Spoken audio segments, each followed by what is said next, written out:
Hey friends, welcome back to Reimagining Our Faith. Last time we tackled the sneaky troublemaker called pride. That deadly sin has a way of wrecking our spiritual journey, and Scripture is packed with warnings about how dangerous pride actually is. But don't worry, because today we're shifting gears a little bit and we're shining a light on one of the 7 cardinal virtues that helps us to conquer pride. Today we're talking about courage. So what exactly do we mean by courage? You might think courage means that you never feel afraid, but actually that's not true. Even the boldest heroes feel fear. You ever read Moby Dick? It's okay if you haven't, I'll fill you in. But there's a part in that book, there's a moment when Starbuck, the chief mate, says, "I will have no man in my boat that is not afraid of a whale." That's because fear can actually help us stay aware and be cautious. Courage isn't about eliminating fear, it's about standing strong in the face of that fear.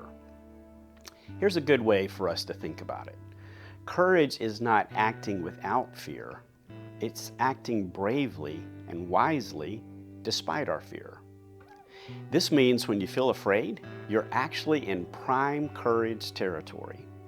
That's the moment to step up and to trust God. When you think of courage, which biblical legends come to mind for you? Maybe someone like David, the little guy who stood up to the giant Goliath. Of course, David was a little bit afraid. Abraham, he left everything to follow God, even into unfamiliar territory. Sarah, his wife, she had the courage to laugh, but later to believe that she would have a child even in older ages.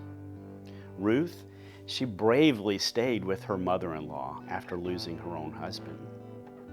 And then there was Paul, speaking and spreading the gospel in uncharted territory, no matter what challenges he faced. These people all showed courage. Not because they were fearless, but because they trusted God more than their fear. And guess what? We can do the same.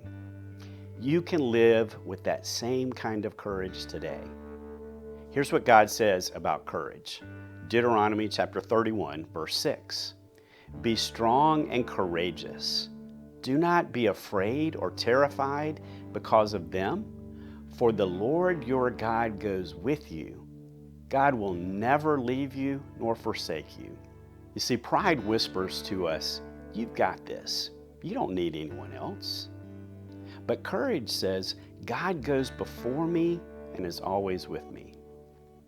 Pride makes life all about yourself.